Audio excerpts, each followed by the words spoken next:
there, welcome to a new range that I'm starting to do about just ordinary things. I'm not trying to be fancy, I'm trying to capture stuff that I like. So this beautiful rose is in my garden. This is an old watercolor set of Cotman watercolor. And yeah, I'm just gonna play around.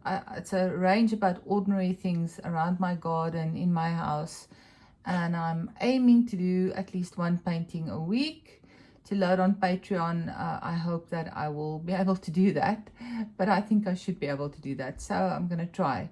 So ordinary things, join me on Patreon, join me and see what can you do with me. Look at my reference and see if you can paint or try to paint a rose. I don't do it often, roses, but they are so beautiful, especially this one. The color of it is just amazing. So I'm not going for perfection at all. I'm just gonna play around with colors and strokes and see where do I end up. So I'm using a very large Cotman watercolor brush because it challenges me, it pushes my boundaries a bit.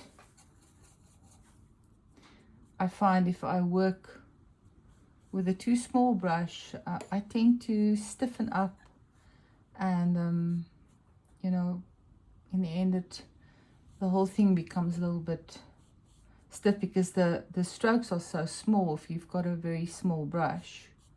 With this brush I have to challenge myself, and yeah, I hope you can see it. It's so difficult, the setup. The space is very small that I can work in, but let's see. I think you should be able to see almost all of what I'm doing.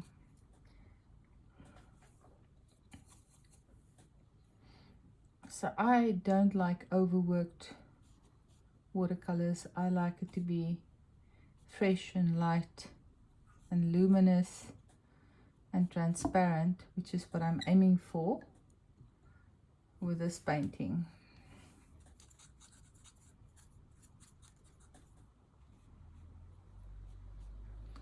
So if you lose the transparency, for me, you lose a lot of the beauty of watercolor, because the transparency it's just one of those mediums that is absolutely wonderful because of the transparency. There's no other medium that I know of that actually can do that as well as watercolor does.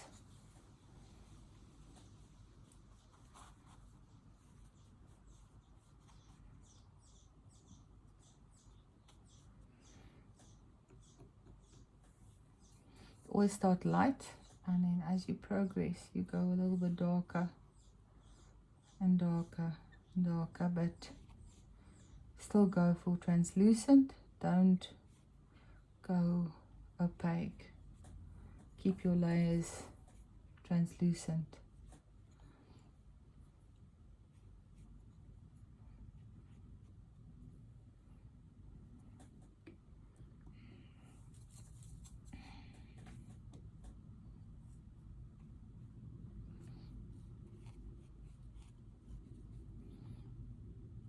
And then remember, the white of the paper is your white. So if you overwork your image and you lose all the whites, then you've lost a lot.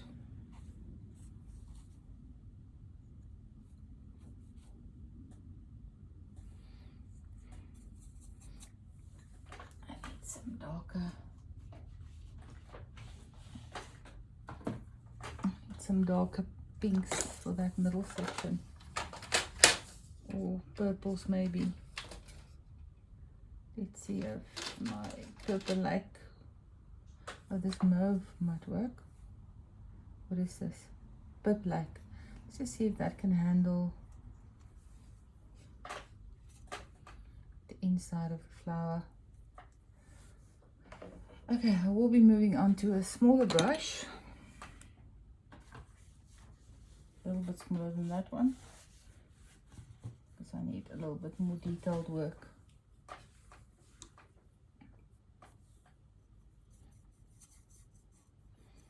It might be too purple. I'm just gonna add some orange in there, see what happens. Yeah, I think that's quite nice.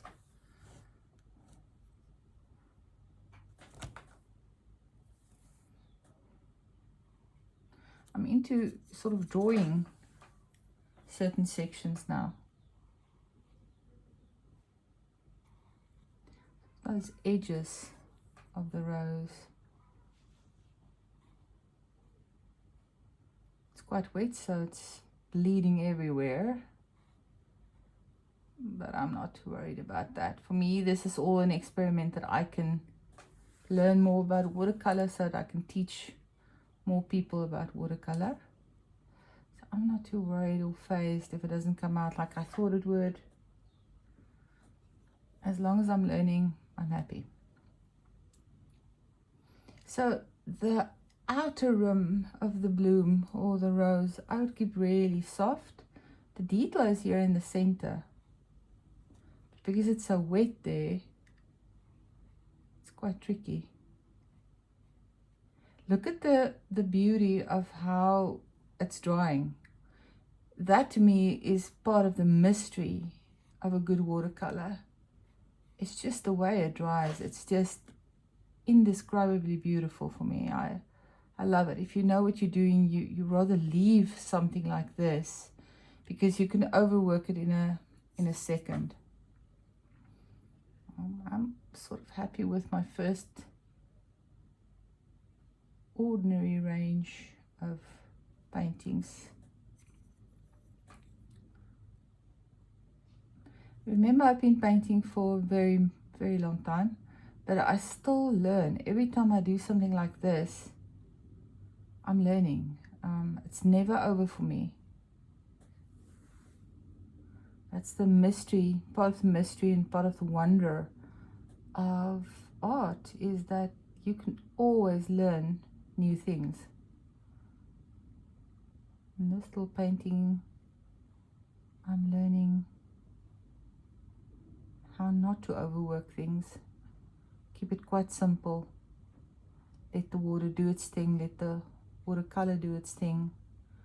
And just here and there, I give a little bit of a glimpse of an edge to bring out some of the detail, but not so much that I'm overworking it.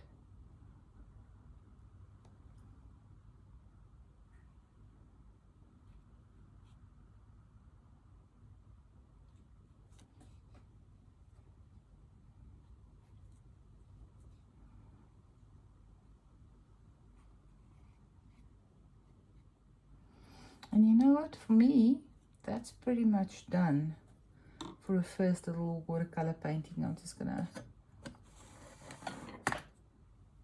show you the beauty of the inside of this flower. Look how stunning that is, and it smells wonderful. And then I'm gonna try and show you.